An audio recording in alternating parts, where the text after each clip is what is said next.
Hello and welcome back future doctors and engineers. So good morning to all of you guys. और आज की कहानी मेरी जुबानी जैसे कि मैं बोलता हूँ स्टार्ट कर लेते हैं. ओके सो आज एक ऑसम से टॉपिक की यार हम शुरुआत करने वाले हैं. बेहतरीन. ऑसम का मतलब मोस्ट इंपॉर्टेंट माना जाता है आपके एग्जाम के वास्ते. और आपने देखा होगा हर साल इससे क्वेश्चन पूछे जाते हैं. That is photo electric effect. याद आया बॉस? ठीक है, लास्ट ईयर भी क्वेश्चन आए थे कि नहीं? हर साल आएंगे. अब मान के चले मस्त है. मतलब जितने भी कंसेप्ट हम यहाँ पे डिस्कस करने वाले हैं, ऑल द इंपॉर्टेंट कंसेप्ट, उन पे डिपेंडेंट क्वेश्चन हमारे एग्जाम में आते हैं. ये बिल्कुल श्योर है. ये आपने प्रैक्टिस करना है, लॉट ऑफ प्रैक्टिस करना है. हर टाइप के क्वेश्चन इसके सॉल्व करने हैं. और जितने ज्यादा क्वेश्चन आप सॉल्व कर सकते हो उतना ज्यादा आपका कॉन्फिडेंस बढ़ेगा एग्जाम के अंदर इसके सारे क्वेश्चन सॉल्व करने के लिए. ओके तो मस्त तरीके से स्टार्ट कर लेते हैं यार. ये शानदार से शुरुआत करते हैं मिलके साथ में. Okay So let's begin. Okay, so जल्दी से देखो यार, अभी पिछले लेक्चर में हमने पढ़ा था ऑब्वियसली मतलब in the very first lecture of the modern physics जिसमें हमने फोटोन की बात करी थी. तो बेसिकली आप ऐसे समझो कि यार सर इसका बेसिक कंसेप्ट है क्या, मतलब ये है क्या, हम इसमें करने क्या जा रहे हैं, इसका यूज क्या हो रहा है ना. थोड़ा सा इसका आइडिया ले लेते हैं. बहुत ज्यादा पीएचडी इसमें नहीं करने वाले हैं. हाँ, उतना हमने यहाँ पे बहुत ज्यादा अच्छे से डिस्कशन करना है कि हमारे न्यूमेरिकल प्रॉब्लम का अप्रोच स्ट्रॉन्ग हो जाए और हमारे बेसिक फंडामेंटल कंसेप्ट भी एकदम क्लियर रहे, जिससे एग्जाम के अंदर हम अच्छे से क्वेश्चन सॉल्व कर सके. Okay so photo electric effect के नाम में ही है फोटो इलेक्ट्रिक. ये जो वर्ड यहाँ पे यूज हो रहा है फोटो इलेक्ट्रिक, मतलब इसका मतलब समझो. पहले जो आपने फोटोन्स के बारे में पढ़ा था, फोटोन्स के बारे में जो पढ़ा था, मतलब सर फोटोन्स आपको पता है पैकेट्स ऑफ लाइट एनर्जी है, पैकेट्स ऑफ लाइट एनर्जी है ना, एनर्जी के पैकेट्स हैं ये. तो भाई है कि नहीं है? ऑब्वियसली यार. तो ये फोटोन्स का हम यूज कैसे कर सकते हैं, है ना, अपने डेली लाइफ में हमें क्या फायदा होगा इन फोटोन्स का यार. तो ये बहुत बड़ी डिस्कवरी थी दोस्तों. ये बहुत बड़ी डिस्कवरी थी कि इन पैकेट्स, जो ये स्मॉल पैकेट्स हैं जो एनर्जी कैरी करते हैं, जिनको हम फोटोन्स कहते हैं, अगर हम इनका यूज कर पाए, है ना, किसी तरीके की अपने डेली लाइफ में इसकी हेल्प ले पाए, तो फिर तो इससे तो बढ़िया कुछ हो ही नहीं सकता. नेचुरल रिसोर्स, नेचुरल चीज का आप यूज कर पा रहे हो, ठीक है ना. लाइट्स के पास जो एनर्जी है और लाइट्स के पास, है ना, जो फोटोन्स हैं उनका अगर हम यूज कर पा रहे हैं अपने लिए किसी भी तरीके से, तो यार इससे बेहतरीन चीज तो कुछ नहीं हो सकती थी इंजीनियरिंग फील्ड में साइंटिस्ट लोगों के लिए. Okay so the most important thing कि फोटोन्स का यूज करा गया क्या करने के लिए? फोटो इलेक्ट्रिक करंट्स बनाने के लिए. हमें मेन मुद्दा है हमारा इलेक्ट्रिक करंट बनाना है जी. मतलब एक नया और डिफरेंट अप्रोच हमें मिल गया था कि हम इलेक्ट्रिक करंट प्रोड्यूस कर सकते हैं विदाउट एनी कि जो हम ऑब्वियसली जो भी हमारे नॉर्मल प्रोसेस होते हैं, जैसे पानी वगैरह का हम यूज करते हैं या फिर हम विंड मिल का यूज करते हैं, ठीक है. सो पानी का वाटर की हेल्प से हम ज्यादातर इलेक्ट्रिसिटी प्रोड्यूस करते हैं.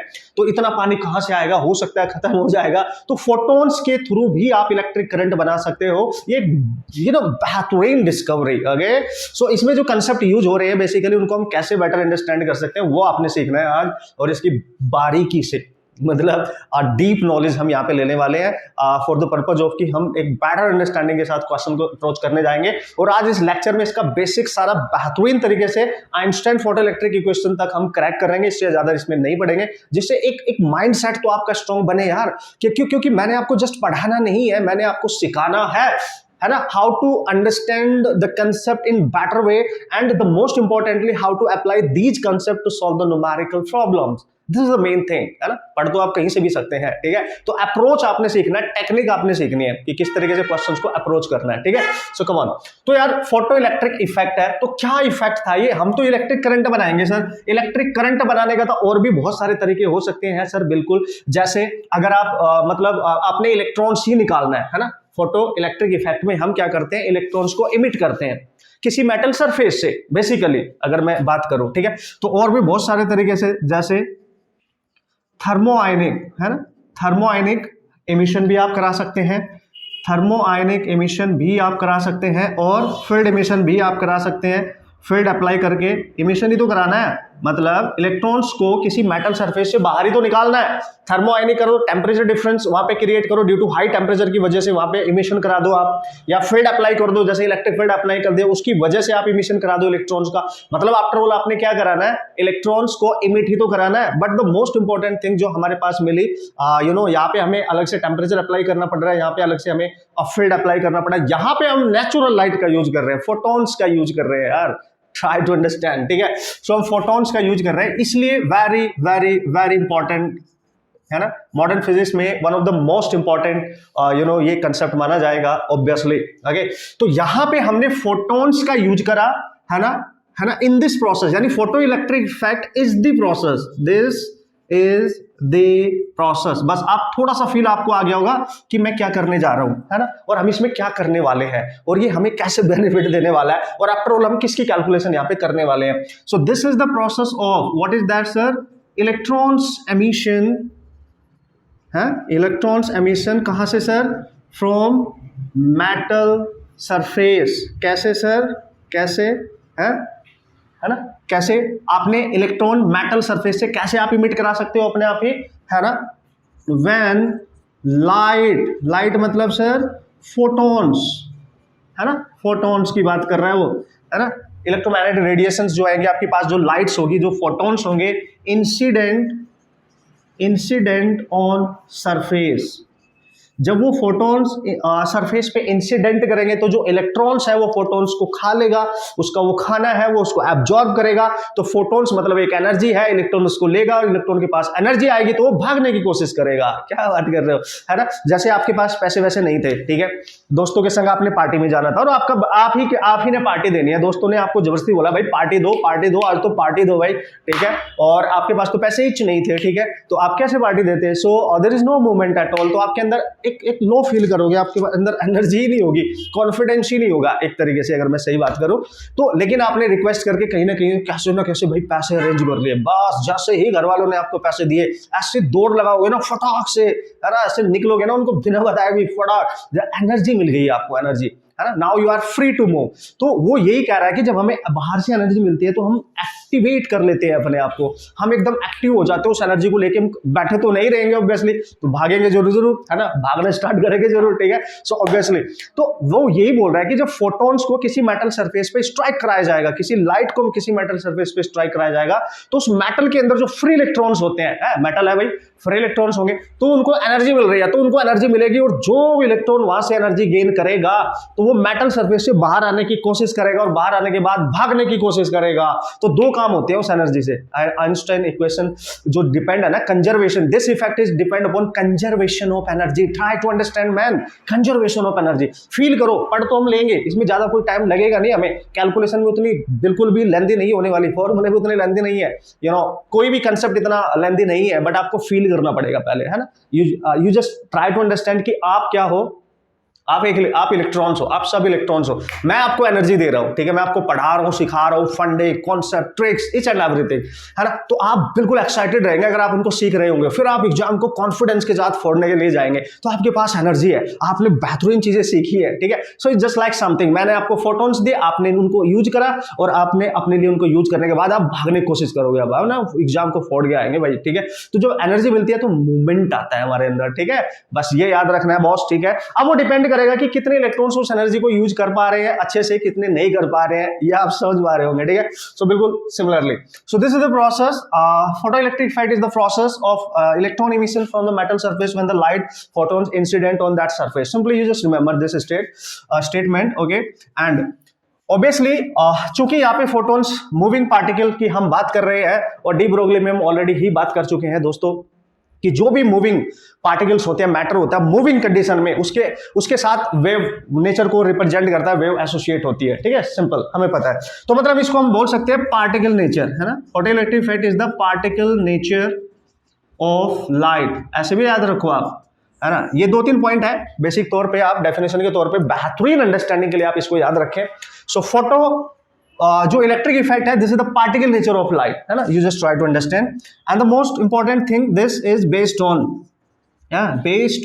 किस पे sir, conservation, okay, of energy, conservation of energy के कंसेप्ट पे बेस्ड होता है टोटली, है ना। कम ऑन, तो इससे ज्यादा इसमें कुछ भी आपको याद रखने की जरूरत है नहीं बॉस, ठीक है। तो मैंने आपको बता दिया है कि बेसिकली हम इसका यूज, हाँ, हेनरिच हर्ट्ज ने सबसे पहले इसको ऑब्जर्व करा था, है ना। इसका जो प्रैक्टिकल डेमोन्स्ट्रेशन किया था वो तो बाद में 2 बंदों ने और किया था, ठीक है। सबसे पहले जो ऑब्जर्वेशन किया था वो हेनरिच हर्ट्ज साहब ने किया था, ठीक है। ये आप हेनरिच हर्ट्ज साहब सबसे पहले ऑब्जर्व किया गया था, ये आप चेक करें, ठीक है। इन्होंने सबसे पहले इसको ऑब्जर्व किया था, इस बात का आप ख्याल रखेंगे, ठीक है।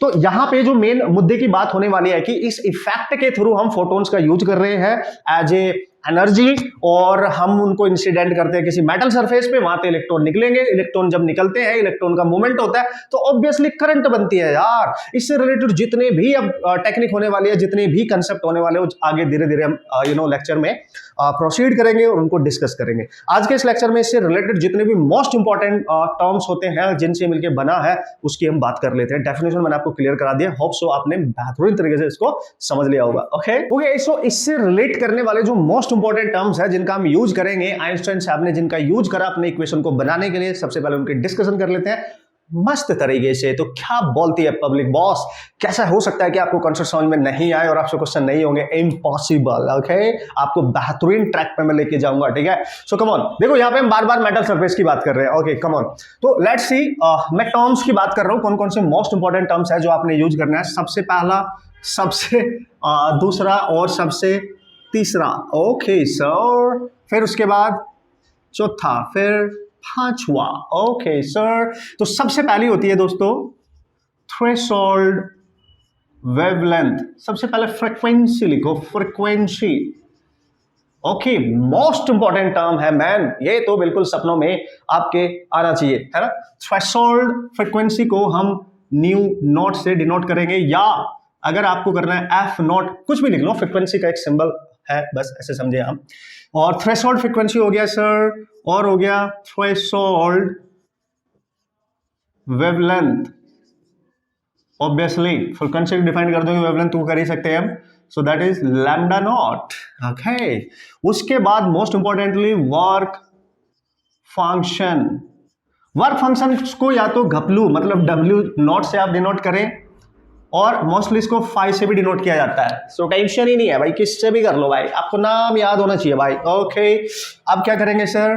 Obviously energy, very important. ये सारे टर्म्स आपके दिल और दिमाग में होने चाहिए, ठीक है। एनर्जी ऑफ किसकी? भाई देखो ना, जब तक मैं आपको एनर्जी दूंगा ही नहीं तो आप भागोगे कैसे? तो ये तो इंपॉर्टेंट है ना, पहले इनपुट डालना पड़ेगा, है कि नहीं। एनर्जी ऑफ इंसिडेंट रेडिएशंस, है ना, यानी लाइट की एनर्जी, यानी फोटॉन्स की एनर्जी। यार कैसी बातें कर रहे हो यार, फोटॉन्स की एनर्जी की बात कर रहा हूं मैं। फिर kinetic energy, actually maximum kinetic energy, है ना, of electrons, K max, very important terms.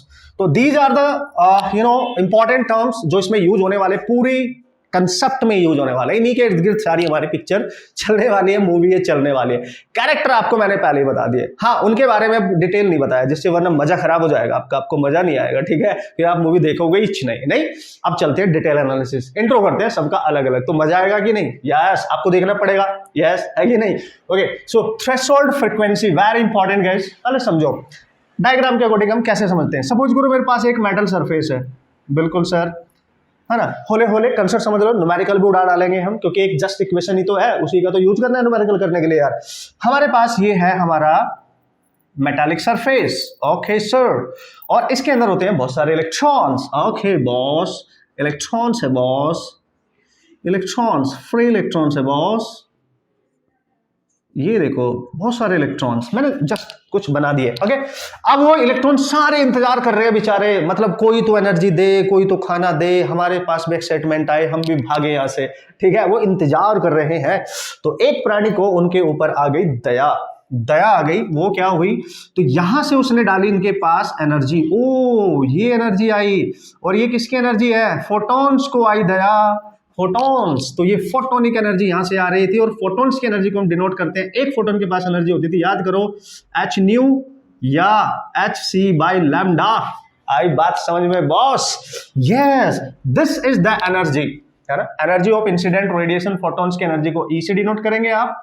इसका सिंबल मैंने आपको बताया, इच नहीं था बट आपको बताया। This is the photonic incident radiation energy, कुल इंसिडेंट रेडिएशन एनर्जी।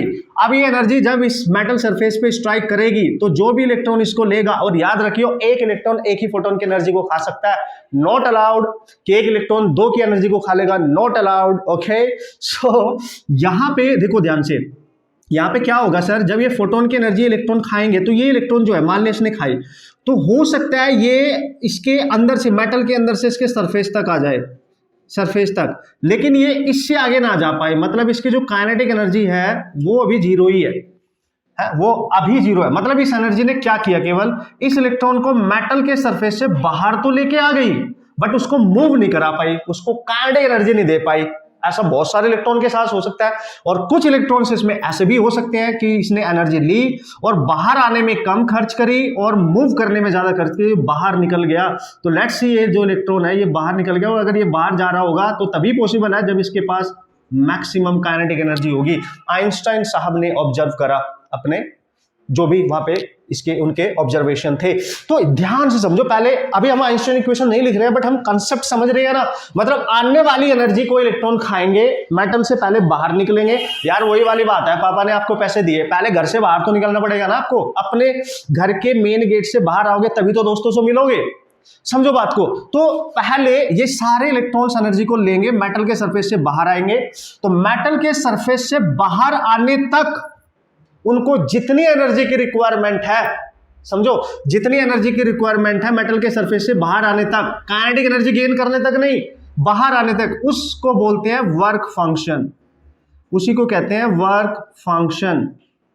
मतलब इंसिडेंट रेडिएशंस को इलेक्ट्रॉन्स ने अपने लिए इस तरीके से यूज करा कि वो मेटल के सरफेस से बाहर निकल चुका है, लेकिन भागा नहीं है, उसके पास काइनेटिक एनर्जी नहीं है, वो मूव नहीं कर पाया, तो उसको उस एनर्जी को, उस रिक्वायर्ड मिनिमम एनर्जी को कहते हैं वर्क फंक्शन। समझ गए? जो उसको मेटल के सरफेस से बाहर ला सके, बस सिंपल।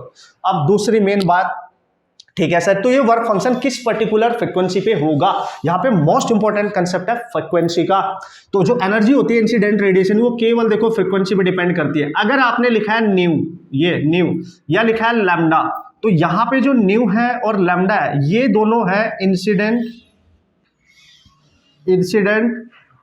रेडिएशन, ठीक है, फ्रीक्वेंसी एंड वेवलेंथ।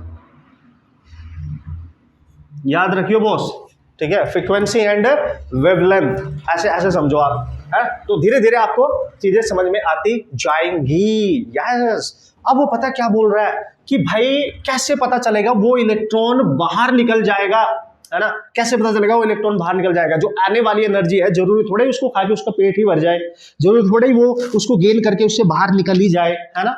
जरूरी नहीं है, ऑब्वियसली। हो सकता है वो सफिशिएंट एनर्जी ना हो। सर मतलब कैसे? मान लिया तुमने पापा से मांगे, सर मेरे को पापा मेरे को 2000 रुपये चाहिए, उससे कम में मेरा काम नहीं चलेगा, पार्टी हो ही नहीं पाएगी, दोस्तों को मैं कैसे ट्रीट दूंगा? ठीक है, ऑब्वियसली पापा ने दिया आपको केवल 500 रुपीज, समझो बात को। तो अगर 500 रुपीज दिया है तो यार उससे आपकी पार्टी क्या, आपकी खुद की पार्टी भी नहीं हो पाएगी। नहीं सोचो, है जी? तो दोस्तों को तो क्या ही पार्टी दोगे आप, है? समझ रहे हो बात को? ठीक है, तो जो एनर्जी आपको दी जा रही है, दिस इज नॉट नेसेसरी कि उसका यूज करके इलेक्ट्रॉन बाहर भी निकल पाए, है ना? इवन भागना तो दूर, काइनेटिक एनर्जी गेन करना तो दूर, मेटल के सरफेस से बाहर भी निकल पाए, वो भी बहुत बड़ी बात हो जाएगी। इट विल डिपेंड अपॉन, है ना? तो याद रखियो, व्हाट इज थ्रेशोल्ड फ्रीक्वेंसी, है ना? ये ध्यान से आपने समझना है। एंड वर्क फंक्शन मैंने आपको थोड़ा थोड़ा बता दिया, और क्लियर हो जाएगा जब आप इसकी बात करोगे, ठीक है? And energy of incident radiation, ये तो पता ही चल गया है। And maximum kinetic of electrons, ये भी पता चल गया आपको कि वही इलेक्ट्रॉन बाहर भाग सकता है मैक्सिमम काइनेटिक एनर्जी के साथ, जिसके पास आने वाली इंसिडेंट एनर्जी सफिशिएंट होगी, मोर देन सफिशिएंट होगी कि वो अपने आप को बाहर भी निकाल पाए और उसमें एनर्जी कम से कम खर्च करे और मैक्सिमम खर्च करे वहां से भाग जाने के लिए, है ना? उससे बाहर निकल के भाग जाने के लिए, ठीक है? अब most importantly you have to define the term threshold frequency.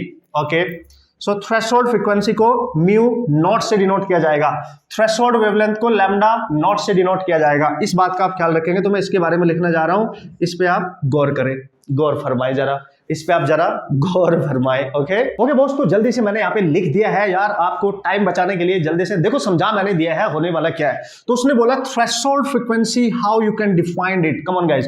तो देखो हमारे पास जो एनर्जी है वो एक पर्टिकुलर फ्रीक्वेंसी पे होती है। न्यू को हमने बोला है, जो न्यू है इसको बोला है इंसिडेंट रेडिएशन या लाइट की फ्रीक्वेंसी, इंसिडेंट की। तो यार इसी पे डिपेंड करेगा ना, मतलब इसकी कौन सी वैल्यू, देखो उसने बोला the minimum value of frequency of incident radiations या light to eject electrons, यानी ये जो इंसिडेंट लाइट है इसकी जो फ्रीक्वेंसी होगी उसकी वो मिनिमम फ्रीक्वेंसी जिस पर एटलीस्ट वो इलेक्ट्रॉन्स को इजेक्ट कर सके फ्रॉम दिस मेटल सरफेस, उसको थ्रेशोल्ड फ्रीक्वेंसी कहा है। मतलब वो जस्ट इजेक्ट कर पाएगा, इस पर वो इजेक्ट कर पाएगा, जैसे कि मैंने आपको बोला कि the minimum value of the frequency of incident light to eject the electrons from the metal surface but not that is not the required frequency जिस पे वो काइनेटिक एनर्जी को गेन कर लेगा। मतलब थ्रेशोल्ड फ्रीक्वेंसी पर एट दिस फ्रीक्वेंसी जो उनकी काइनेटिक एनर्जी है वो नहीं होती है, दैट इज जीरो।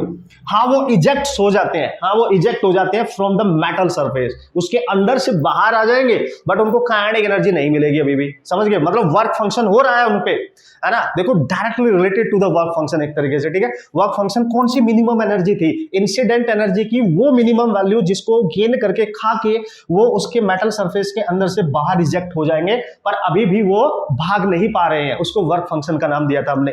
तो this is the minimum value of the frequency, बस ऐसे याद रखो, incident frequency, actually incident radiation frequency की वो मिनिमम वैल्यू, है ना, जिस पर वो इजेक्ट तो हो रहे हैं लेकिन उनकी काइनेटिक एनर्जी जो है वो जीरो है, वो मूव नहीं कर पा रहे, है ना? होप सो आप समझ गए होंगे इसकी कहानी मेरी जुबानी। ओके, अब हम बात कर रहे हैं यहाँ पे व्हाट इज दैट सर, या तो W नॉट लिखो या आप फाई लिखो, यानी वर्क फंक्शन की बात कर रहा हूं मैं, ठीक है? या तो W नॉट लिख लो आप, और आपकी मर्जी है यार, ठीक है?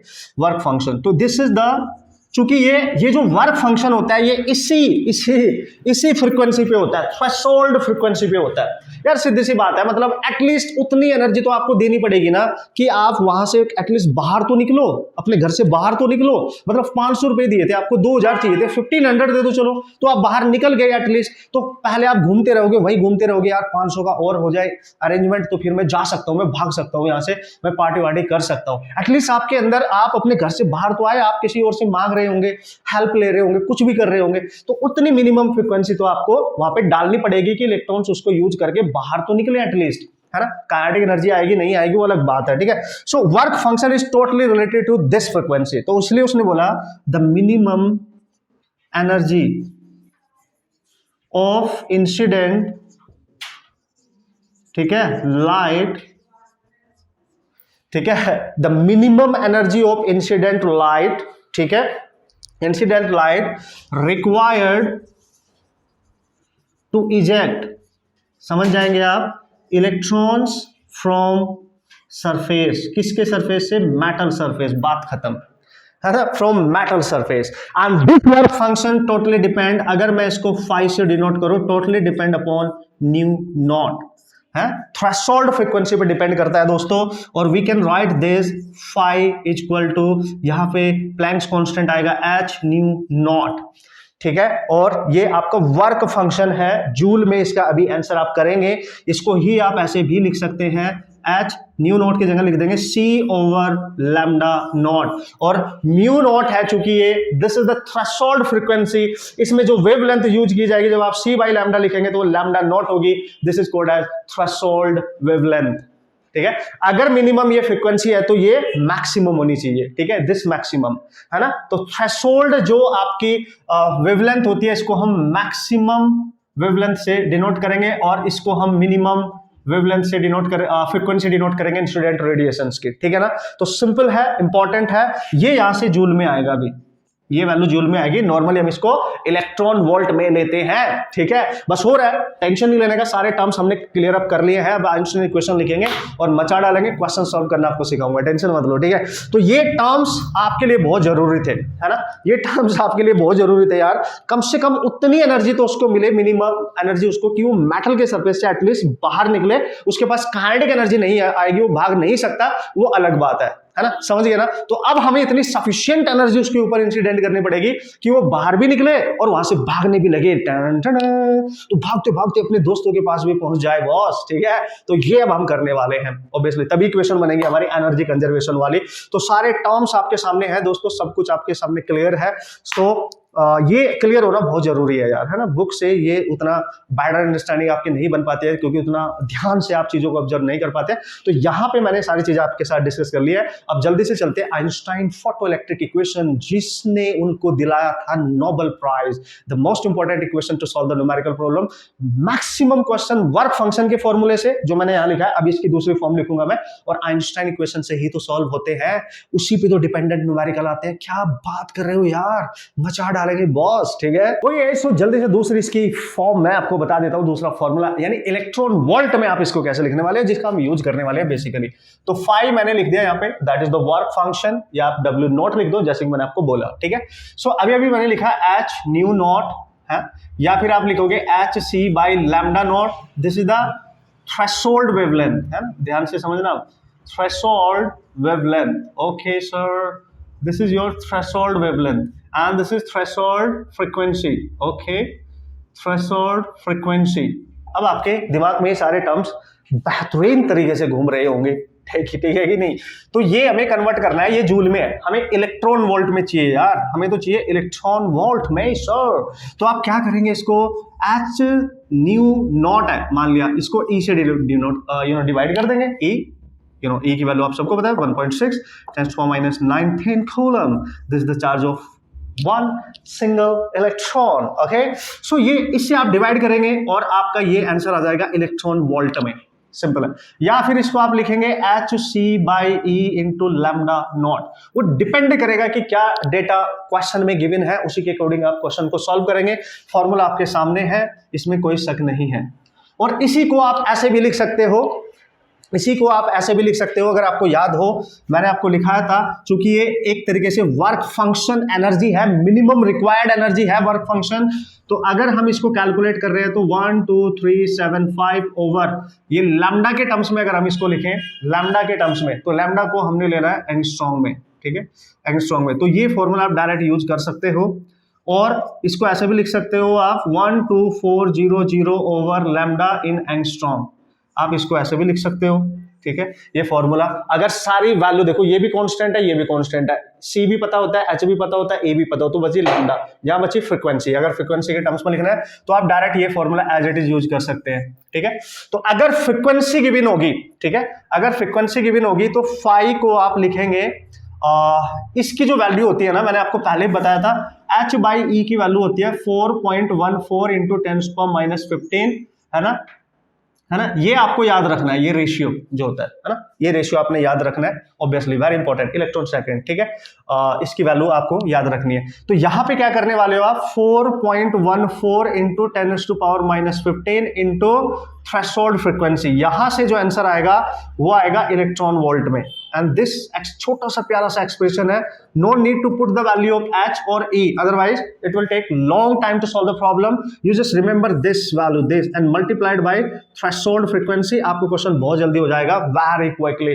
ध्यान रखना बेहतरीन तरीके से, और ये रिजल्ट याद रखना भाई, इसका भी यूज कर सकते हो, डिपेंड करेगा लैम्डा किस तरीके से गिवन है आपको, इसका भी आप यूज कर सकते हो, बात एक ही है, ठीक है ना। 1 2 3 7 5, कहीं पे आपको लिखा हुआ मिलेगा, कहीं पे लिखा हुआ मिलेगा, मतलब आप रैंडमली इनका यूज कर सकते हैं। स्टैंडर्ड फॉर्मूला आपके सामने है ना, स्टैंडर्ड फॉर्मूला आपके सामने है।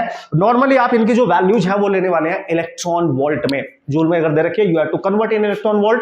ऑप्शंस को चेक कर लेना, जूल में आंसर है या इलेक्ट्रॉन वोल्ट में है, उसी के अकॉर्डिंग आप कन्वर्ट कर लेना, नो प्रॉब्लम एट ऑल, ठीक है। सो कम ऑन, तो this is really very important. Okay, अब ध्यान से देखो, अब अगर दोस्तों बोलता है कि what is the condition of photo electric emission, sir पता कैसे चलेगा फोटो इलेक्ट्रिक इमिशन यहाँ पे हो रहा है कि नहीं हो रहा है। तो देखो सीधी सी बात है, ये मेटल सरफेस है, इसमें इलेक्ट्रॉन्स है और यहां से एनर्जी आ रही है, तो ये एनर्जी इंसिडेंट है, इसको हम ई मानते हैं। इलेक्ट्रॉन्स एनर्जी को गेन करते हैं और वो बाहर आते हैं, तो उनका वर्क फंक्शन होता है, वर्क फंक्शन फाई से डिनोट किया मैंने, ठीक है। फिर वो मैक्सिमम काइनेटिक एनर्जी गेन करते हैं, तो इसके पास होती है एच न्यू, ठीक है। तो ये जो इंसिडेंट रेडिएशन की फ्रीक्वेंसी है, अगर ये थ्रेशोल्ड फ्रीक्वेंसी से ज्यादा होगी, ठीक है, अगर ये थ्रेशोल्ड फ्रीक्वेंसी से ज्यादा होगी, obviously this is the condition of, या you can say incident radiation जो होंगी, अगर वो इसके वर्क फंक्शन से ज्यादा होगी, वर्क फंक्शन बार बार मैं डब्ल्यू लिख रहा हूं, फाई से ज्यादा होगी, तो दिस इज द कंडीशन। ऐसे लिखो या ऐसे लिखो, कंडीशन ऑफ फोटो इलेक्ट्रिक, ठीक है, इमिशन, यहां पे फोटो इलेक्ट्रिक इमिशन होगा, मतलब इलेक्ट्रॉन्स बाहर निकलेंगे, है ना, इलेक्ट्रॉन्स बाहर निकलेंगे, श्योर है ये, ठीक है, वेरी इंपॉर्टेंट, ठीक है, वेरी इंपॉर्टेंट। तो ये कंडीशन आपने याद रखनी है। लेकिन अगर उसने बोला कि अगर थ्रेशोल्ड जो आपकी फ्रीक्वेंसी है वो ज्यादा है कंपैरेटिवली टू इंसिडेंट रेडिएशन, तो इंसिडेंट रेडिएशन की फ्रीक्वेंसी ही कम हो गई, थ्रेशोल्ड जो उसको निकालने के लिए मिनिमम चाहिए तो वो ही ज्यादा हो गई, तो no photoelectric emission, no photoelectric, ठीक है, इमिशन। यहां पे किसी भी प्रकार का कोई प्रोसेस नहीं होगा, इलेक्ट्रॉन्स बाहर नहीं निकलेंगे, और जो इलेक्ट्रॉन्स वहां से बाहर निकल रहे हैं ना बाय यूजिंग दिस कंसेप्ट, उनको बोलते हैं फोटो इलेक्ट्रॉन्स। क्या बोलते हैं? Photo electrons. उनकी वजह से जो करंट बनेगी, फोटो इलेक्ट्रिक करंट। ओके, आगे बढ़ेगा ना जाके, ठीक है। तो ये कंडीशन आप याद रखेंगे, वेरी इंपॉर्टेंट कंडीशन गाइस, ठीक है। So very important condition, you have to remember this, ठीक है, सिंपली। सो इसको आपने लिखना है। अगर ये एनर्जी फाई के इक्वल हो जाती है तो ऑब्वियसली आपको पता है ये वर्क फंक्शन वाला कंडीशन सेटिस्फाई हो जाता है, मतलब उतनी मिनिमम एनर्जी इसको चाहिए अगर इक्वल करना है। अदरवाइज अगर उससे आपने उसको इलेक्ट्रॉन्स को काइनेटिक एनर्जी भी गेन करानी है तो this must be greater than to the work function, तब भी कंडीशन सेटिस्फाई नहीं होती है कि जरूरी नहीं वहां से सारे इलेक्ट्रॉन्स बहुत मैक्सिमम एनर्जी के साथ जा ही रहे होंगे, बस वही इलेक्ट्रॉन वहां से भागेगा जिसके पास मैक्सिमम काइनेटिक एनर्जी होगी, वो सीखेंगे हम आगे चल के। तो एक कंडीशन आप याद रखें, फॉर्मूला आप याद रखें, किस तरीके से कन्वर्जन करना है, ये चीज आपने याद रखनी है बेस्ट तरीके से, मस्त तरीके से। ओके ओके वो so most awaited equation, you know, जिसका हम इंतजार कर रहे थे, बहुत देर से हम इंतजार कर रहे थे, पूरे कंसेप्ट को पहले बेटर अंडरस्टैंडिंग हमने कर लिया। अब देखो कोई कंफ्यूजन नहीं होगा ना यार माइंड में, अब आराम से अपने आने वाले लेक्चर्स को हम यू नो इस कंसेप्ट के अकॉर्डिंग एंजॉय कर सकते हैं, हम फंसेंगे ही नहीं, हमारे फंडामेंटल कंसेप्ट क्लियर रहेंगे एटलीस्ट, जितनी हमें रिक्वायरमेंट हमारे कॉम्पिटिटिव एग्जाम्स के लिए, दैट इज इंपॉर्टेंट, है ना, that is important man. So Einstein photo electric equation, है ना, तो 1921 में जिसकी वजह से यू नो इन साहब को नोबेल प्राइज मिला था, क्या थी वो? एनर्जी कंजर्वेशन का कंसेप्ट, ठीक है। अभी अभी जो हमने सब पढ़ा है बस लिख दो, अब समराइज करो यार। तो इलेक्ट्रॉन्स हैं यहाँ पे बॉस, हम चाहते हैं कि इलेक्ट्रॉन्स यहां से बाहर निकले, तो पहले मेटल से बाहर निकलेंगे तो वर्क फंक्शन होगा, फिर इनको काइनेटिक एनर्जी मिलेगी, अगर तो जो इलेक्ट्रॉन मैक्सिमम काइनेटिक एनर्जी के साथ बाहर जाएगा तो भाई वो काइनेटिक एनर्जी भी होगी उसके पास। मतलब इंसिडेंट जो रेडिएशन आप करने वाले हो, जो लाइट यहाँ पे आप डालने वाले हो, जो ई यहाँ पे डालने वाले हो, है ना, और ये आपको पता है एच न्यू या एच सी बाई लैम्डा, ठीक है, ये आप डालने, और आपको पता है इलेक्ट्रॉन वोल्ट में निकालना है तो उसको ई से डिवाइड करना पड़ेगा अगर आपने इलेक्ट्रॉन वोल्ट में कन्वर्ट करना है। ये सब अब आपको क्लियर होना चाहिए यार, देखो, ठीक है। तो ये यहाँ पे एनर्जी खाएंगे और बाहर निकलेंगे, ठीक है, इलेक्ट्रॉन्स एनर्जी खाएंगे, और जो इलेक्ट्रॉन्स बाहर निकलेंगे वो वही होंगे जिनके पास मैक्सिमम काइनेटिक एनर्जी होगी, ध्यान रखना। और ये कंडीशन, ये इमिशन की कंडीशन कब पॉसिबल है? जब E ग्रेटर देन 5 ये लिखो, या E greater than work function, एक ही बात है, 5 से डिनोट करो या W नॉट से डिनोट करो, ये तभी पॉसिबल होगा, और तभी होगा मैक्सिमम एनर्जी जब उनके पास होगी इलेक्ट्रॉन्स जो यहां से बाहर निकल रहे होंगे। तो क्या हुआ कि हमने इलेक्ट्रॉन्स को बाहर भी निकाला तो वर्क फंक्शन भी और काइनेटिक एनर्जी भी दे दी। तो ये जो E थी ये दो पार्ट में कन्वर्ट होगी, उनको बाहर निकालने में, इमिट करने में from the metal surface the minimum energy, this is called as the work function, plus उनको मैक्सिमम काइनेटिक एनर्जी भी तो मिली है, वो वहां से भागेंगे, दिस इक्वेशन।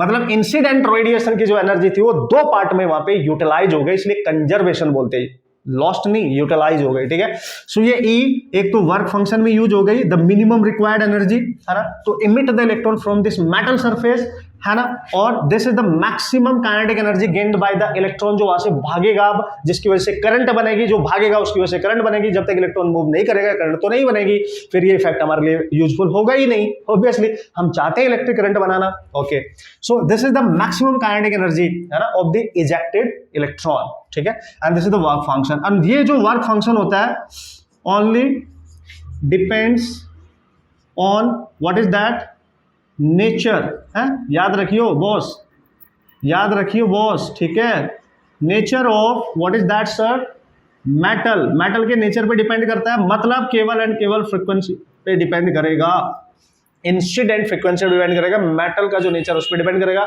इंसिडेंट थ्रेशोल्ड जो फ्रीक्वेंसी होगी, मिनिमम रिक्वायर्ड फ्रीक्वेंसी, उस पर डिपेंड करेगा, ठीक है, मोस्ट इंपॉर्टेंटली। और आपको पता है क्लियरली इसकी वैल्यू क्या है, अगर हम E की वैल्यू लिखेंगे तो हम लिखेंगे H न्यू या H C by lambda in joule, तो मैंने बोला नॉर्मली आपने लेना है इसको इलेक्ट्रॉन वोल्ट में, तो आप इलेक्ट्रॉन वोल्ट में लिखेंगे एच न्यू बाई ई, ठीक है। अब यहां से इलेक्ट्रॉन वोल्ट में आंसर आएगा, या लिखेंगे आप E equal to H C by lambda, ठीक है, नॉट नी ओनली लैम्डा ई, क्योंकि ये इंसिडेंट रेडिएशन की फ्रीक्वेंसी है, इंसिडेंट रेडिएशन की वेवलेंथ है, ये लिखेंगे।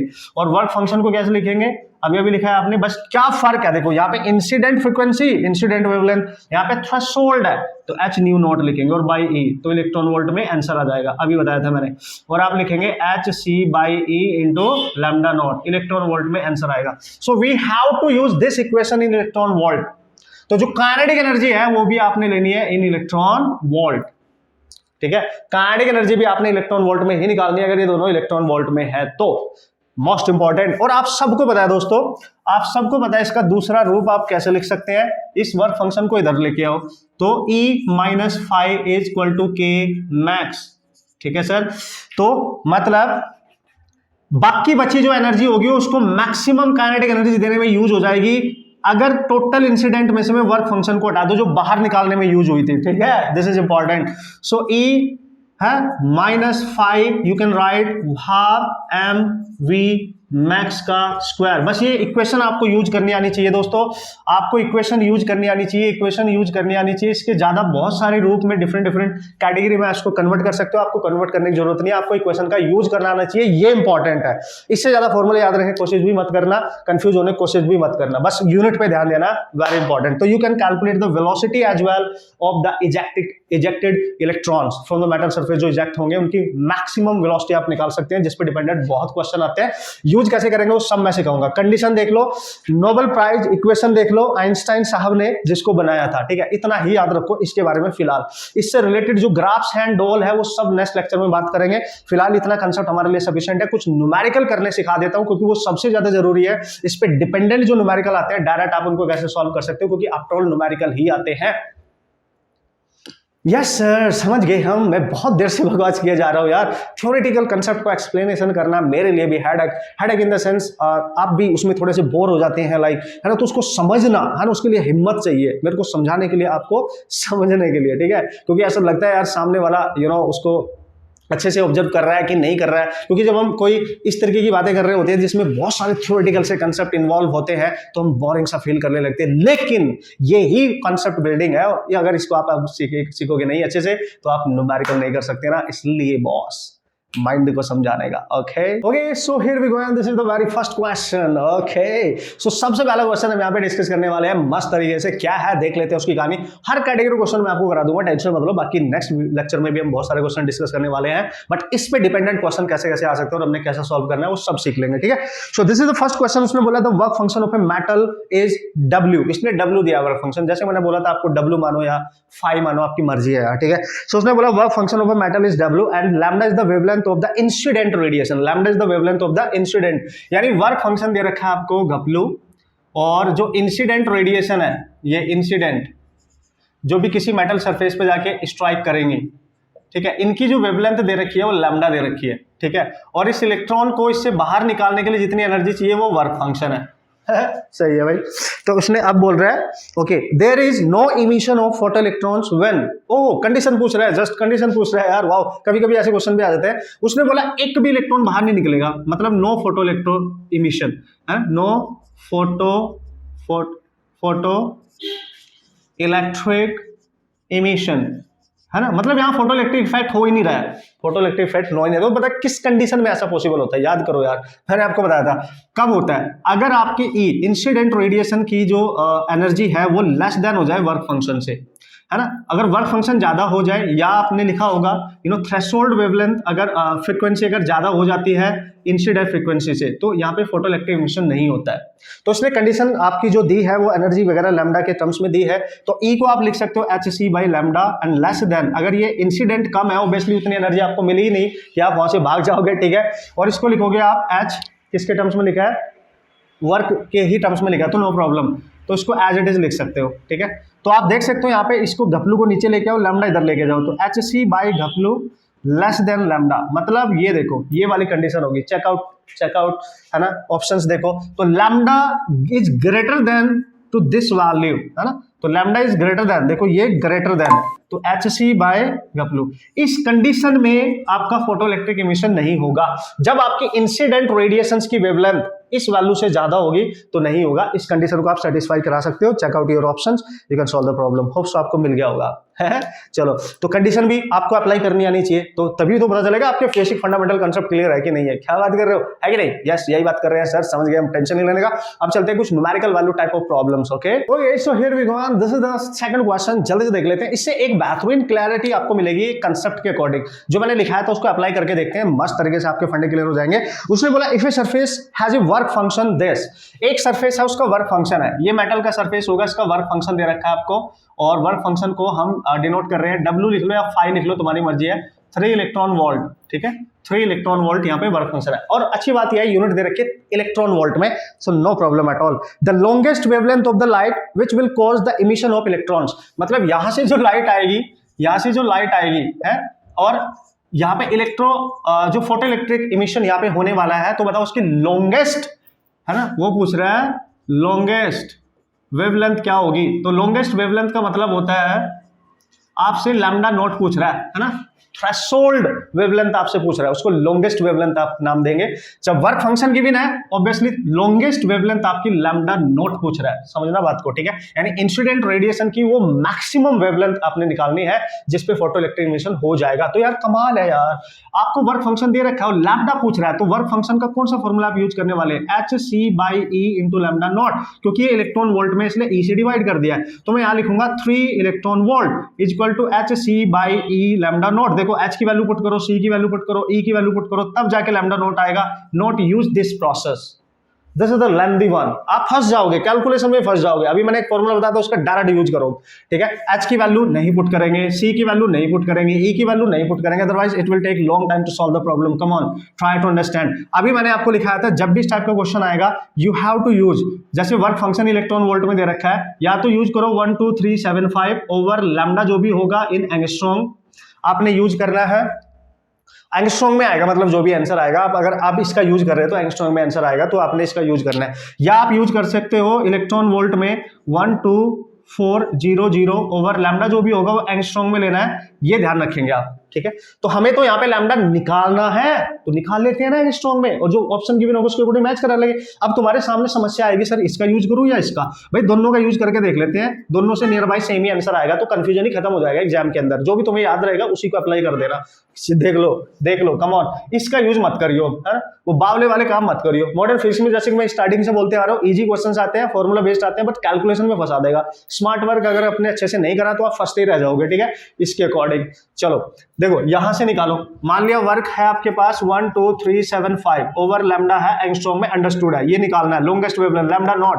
इसको इधर लेके जाओ 12375 बाय, क्योंकि ये आंसर ही इलेक्ट्रॉन वोल्ट में होगा और ये ऑलरेडी इलेक्ट्रॉन वोल्ट में दे रखा है, तो कन्वर्ट मत करना उसको, तो 3 से डिवाइड कर दो, डायरेक्ट आ गया आंसर। तो जो भी आंसर आएगा वो एंगस्ट्रॉम में आएगा, इस बात का आप ख्याल रखें।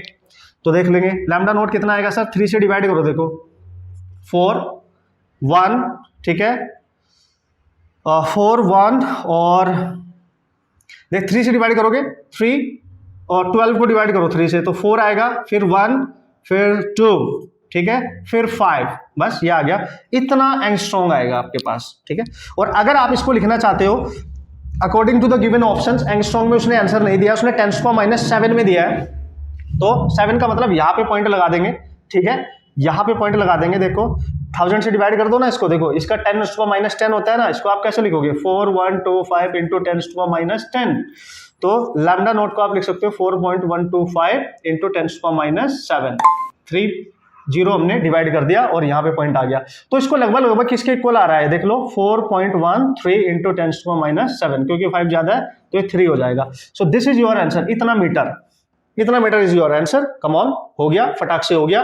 काय को करूं मैं इसको, क्यों अपना टाइम वेस्ट करूं मैं, यही तो सीखना है, यही मैंने आपको सीखना है, यही अप्रोच मैंने आपको सिखाना है। यार क्या बात कर रहे हो, अगर किसी बच्चे ने ये यूज कर लिया तो क्या होगा सर, देखो इसको निकालो, यहां से लैम्डा नॉट एंगस्ट्रॉम में आएगा, बस ये वैल्यू चेंज हो रखी है, 124 ले लिया उसने अप्रोक्सीमेट करके, तो 12400 ओवर 3 से डिवाइड कर दो, तो लगभग देखो सेम ही आ रहा है। यहां से आंसर आएगा एंगस्ट्रॉम में, तो 3 ये आ जाएगा 4 1 3 समथिंग ऐसा ही आएगा। मतलब जब आप इसको सॉल्व करेंगे ना तो इसी तरीके से आएगा, है ना, डिवाइड जब आप इसको सॉल्व करेंगे तो 3 3 कुछ करके इस तरीके से, तो पॉइंट लगा देना, एंगस्ट्रॉम है तो ये आ जाएगा 4.13 एंगस्ट्रॉम। तो सेम सेम आंसर आएगा, तो कोई वरी नहीं है, आप इसको याद रखो या इसको याद रखो, ठीक है। इसको जैसे फोटोन की एनर्जी भी मैंने बताई थी 12400 ही बताई थी आपको, अगर फोटोन की एनर्जी निकालनी हो तो यही फॉर्मूला मैंने वहां पे बताया था। तो किसी को भी याद रख लो, जो आपको बेहतरीन तरीके से याद रहे उसका आप यूज करो। कंफ्यूजन ये रहता है कि ये यूज करूं या दोनों यूज कर लो, अप्रोक्सीमेट सेम आंसर आएगा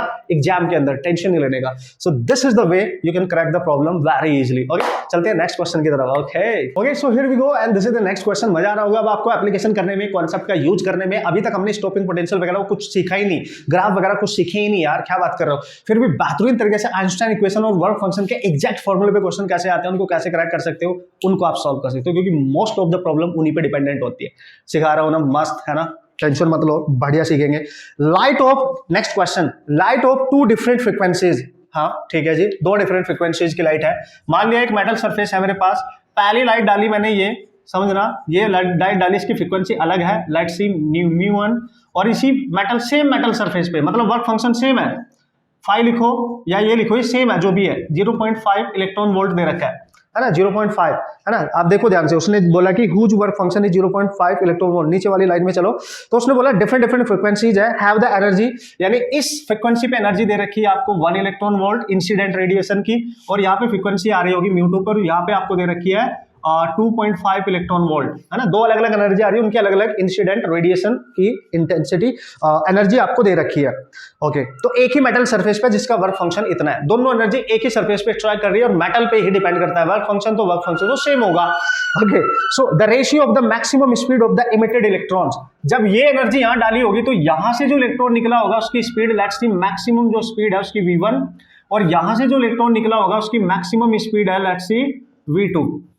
हमें निकालना है इनका रेशियो। क्या बात कर रहे हो सर, एनर्जी पता है, वर्क फंक्शन पता है, वेलोसिटी की बात कर रहा है, आइंस्टाइन इक्वेशन यूज करो। पहली कंडीशन में क्या यूज करोगे, E इक्वल टू होती है वर्क फंक्शन प्लस कुछ भी लिखो, W लिखो, फाइव लिखो, आपकी मर्जी है, जो मेरे दिमाग में तुरंत आएगा मैं लिख रहा हूं, ठीक है। तो आप क्या करेंगे, E1 फाइव सेम है और K1, ठीक है, तो ये लिखेंगे ना, पहले इस E को ना ऐसे करो, इस फाइव को इधर लेके आओ, तो E1 माइनस फाइव लिखूंगा, यहां बचेगा हाफ m v1 मैक्स का स्क्वायर, ठीक है सर।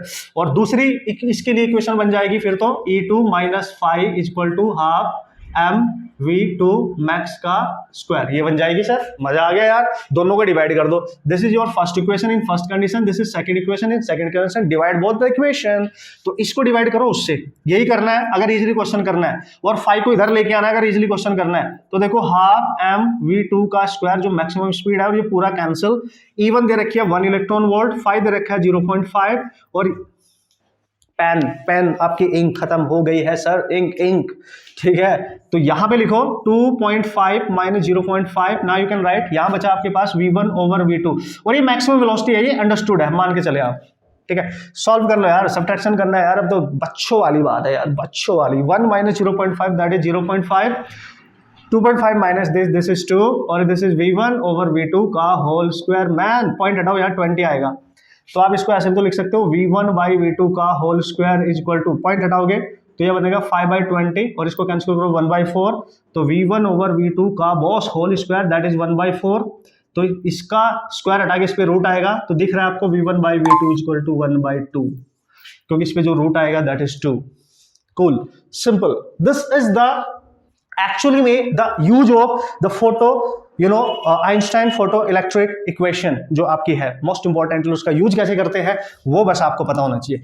स्मार्टली क्वेश्चन को कम से कम टाइम में कैसे करते हैं स्मार्टली, वो आपको पता होना चाहिए। और आज का लास्ट क्वेश्चन हम डिस्कस करने वाले हैं, the last question.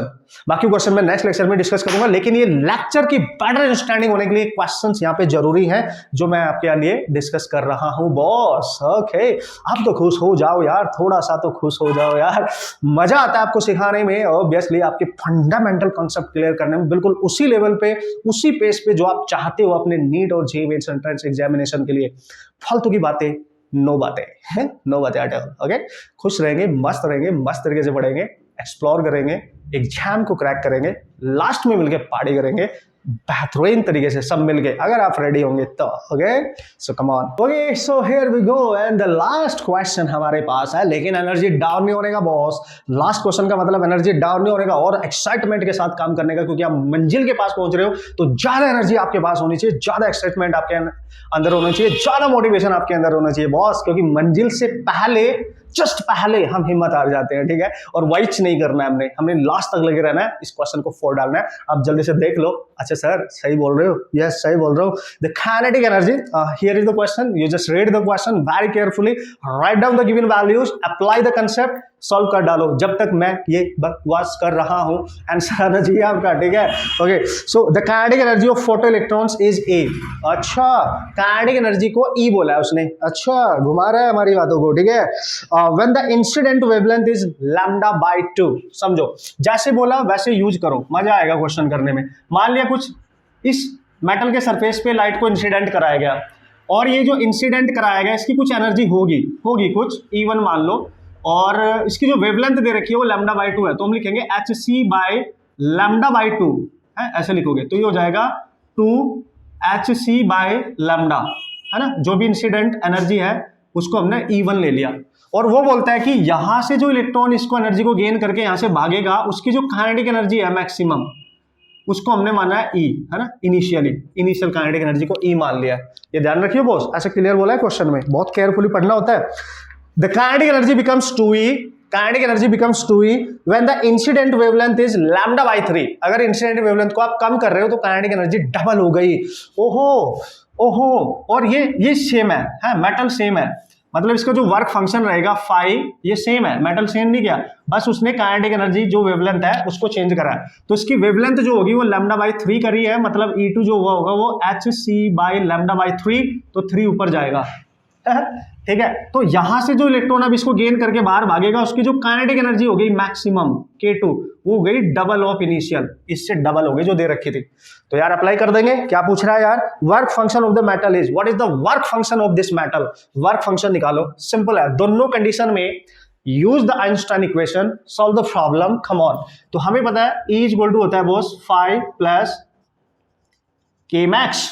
Okay man, हमें तो फाई निकालना है boss, 5। So how we can calculate this problem, actually आप पहले फाई को एलिमिनेट करो यहां से, तो तब आपने सोचना है क्वेश्चन को कैसे कर सकता हूं। देखो कैसे तरीका बता रहा हूं, इसको इत्थे लेके आओ, है इसको इत्थे लेके आओ और इसको ऐसे ही रख लो, ठीक है।